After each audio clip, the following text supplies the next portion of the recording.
Yr unig band jazz ieuenctid i gyrraedd y rowndiau terfynol yw band jazz ysgol Tryfan, yr unig band o Wynedd a lwyddodd i wneud hynny. Yr athro sy'n gyfrifol am y fath lwyddiant yw Owain Arwel Davies. Mae Mr Arwel Davies yn gweithio'n un galad ofnadwy, a mae'n gallu bod yn bosi weithiau, ond mae rhaid dweud, mae angen hynna mewn band mor fawr.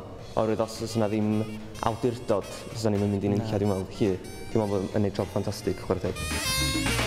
Mae mwy o band mawr na band jazz, a mae gwahanol adrannau fel y trumpets a'r trombones a'r saxophones, rhythm section. Da ni'n fand unigryw, nid yw'r unig math o fand mewn yr ardal sef o band jazz ieuenctid mewn ysgol. Oherwydd bod yna band jazz, mae'n agwedd o hwyl yn dod mewn iddo fo, a mae'n hwyl i'w gael trwy'r adag. Yn fy marn ni, trombones sy'n gweithio gorau, wrth gwrs. Nid y fwy o sŵn ac yn gweithio galeta. Sŵn drwg, de.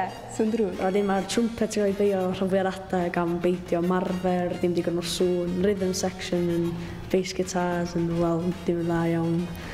Saxophones allan y tiwn. Saxophones allan y diwn. O, hyd. Sax, fel arfer. Ond o'n deimlad gwreiddiol i wybod bod ni'n un o ddeuddeg trwy gydol Cymru sydd wedi cael mewn i'r ffeinal yma. Oedd Gwyneb sy'r mor fatha, oedd yn mor hapus. Nath yn teulu gweiddi ar y teledu pan nathon ni sylweddoli hefyd. Mae'n ffantastig o beth bod ni yn cynrychioli Gogledd Cymru. Dim ar enw ni, da ni wedi cael trwad ar safon yn gwaith ni.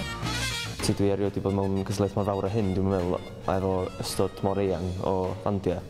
Ac mae'n gyfle i gwrdd pobl newydd a clywed sut maen nhw'n ymarfer, sut maen nhw'n byw bron. Fel, a beth yw dioddordebau nhw felly, so'n ddiddorol iawn, dwi'n meddwl. Gan ni'n gwneud mor dda cyn belled â hyn, ella sa'n ni'n gallu mynd yr holl ffordd. Dwi'n optimistig iawn. Hyder, di lot yna.